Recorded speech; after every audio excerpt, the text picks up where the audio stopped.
জয় শ্রীকৃষ্ণ, রাধে রাধে। আশা করি রাধা মাধবের কৃপা তোমরা সকলেই ভালো আছো, সুস্থ আছো। বন্ধুরা, জামাই ষষ্ঠীর দিন হয়ে গেল মা ষষ্ঠীর পুজো। তারই কিছু মুহূর্ত আমি তোমাদের সঙ্গে আজকে শেয়ার করবো। ভিডিওটা ভালো লাগলে লাইক করো, শেয়ার করো আর সাবস্ক্রাইব করে দিও। দেখো, এখানে পাখা সাজিয়ে নেওয়া হয়েছে, তারপর আতপ চাল বেটে মণ্ড তৈরি করে তার দিয়ে মা ষষ্ঠী তৈরি করা হচ্ছে। আর তার সঙ্গে একটা বিড়ালও তৈরি করতে হবে। আর এই মাটির মণ্ডটার মধ্যে কিন্তু গাছ বসানো হবে।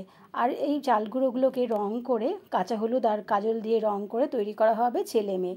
তারপর মা ষষ্ঠীকে সুন্দর করে সাজিয়ে গুছিয়ে কাঁঠাল গাছের ডাল দিয়ে গাছ তৈরি করে সেই গাছের তলায় মা ষষ্ঠীকে বসানো হবে। আর তার সঙ্গে দেওয়া হবে এই তৈরি করা ছেলে মেয়েগুলো আর বিড়াল।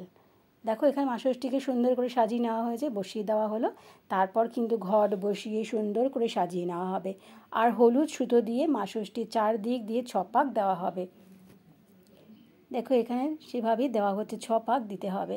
তারপর কাঁঠাল পাতা সাজিয়ে নিয়ে তার মধ্যে ছোট ছোট করে ফল কেটে দেওয়া হবে। আর কিন্তু দেওয়া হবে শ্যামা চাল, যেটা কিন্তু মাস্ট। শ্যামা চাল হয়তো তোমরা অনেকেই জানো, ছোট্ট ছোট্ট দেখতে হয়। আর দেখো, এখানে ডালা সাজিয়ে নেওয়া হয়েছে ছোটো ছোটো বাচ্চাদের জন্য। বাড়িতে যে বাচ্চারা আছে তাদের নাম করে ডালা সাজানো হয়। সেখানে দেওয়া হয় নতুন জামা আর ফল আর ধান দুব্য। দেখো, এখানে মা ষষ্ঠী সাজানোর পরে পান্তাও দিতে হবে মা ষষ্ঠীকে। একটা বাটির মধ্যে শ্যামা চাল, দুধ, ফল দিতে হবে। আর কিন্তু দিতে হবে, যেটা মাস্ট একদম, গন্ধরাজ লেবু আর পান। সেটা দিয়ে তৈরি হবে মা ষষ্ঠীর পান্তা। এবার কিন্তু বাড়ির যিনি বয়োজ্যেষ্ঠ আছেন বা গিন্নিমা আছেন, তিনি সবাইকে একসঙ্গে ডেকে নিয়ে বসে একটা সুন্দর মা ষষ্ঠীর গল্প বলবেন।